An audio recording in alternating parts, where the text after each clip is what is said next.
Few details have been shared about the investigation into the traffic stop and the shooting by ICE that killed Johan Sebastián Guerrero in Biddeford this month. Authorities in Minnesota were barred from evidence for months in their own investigations into deaths of Renee Good and Alex Preddy. Kristen Harsha has been looking into that investigation here in Maine and joins us now in the newsroom. Hi, Christian. Hi, Brian. Details are still sparse, but we have it confirmed that the Maine Attorney General's office continues to be involved into the investigation of Guerrero's death.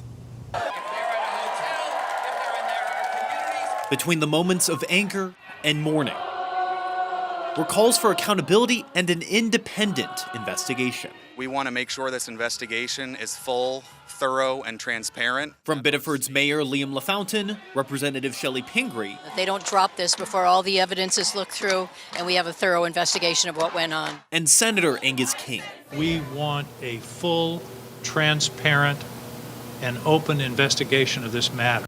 Those calls continuing, Maine legislators writing to Homeland Security Secretary Mark Wayne Mullen, we call on you to ensure that DHS continues to cooperate fully with the investigation by Maine's Office of the Attorney General and the Department of Public Safety. There was not a strong precedent for an independent investigation. Minnesota officials were initially barred from evidence in the investigation of Renee Good and Alex Preddy, both killed by federal immigration agents. Local officials eventually getting access 6 months later. To get an update on where the Biddeford investigation stands, News Center Maine reached out to the Department of Homeland Security, FBI, Biddeford Police, ICE, and the Maine Attorney General's office. ICE directed us to DHS. DHS directed us to the agency's own office of the Inspector General. The FBI referred to DHS and the Maine AG's office. Biddeford Police also directed us to the Maine AG's office.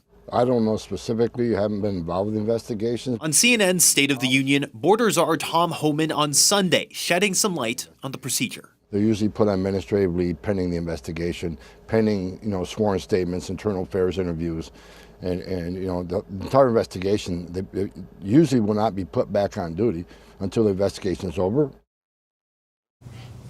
Just this afternoon, we heard back from the Maine Attorney General's office. They confirmed with us, quote, there is an ongoing cooperation with the federal government, but they did not have any other details to share with us. Brian. Christian Harsha live in our newsroom. Thank you, Christian.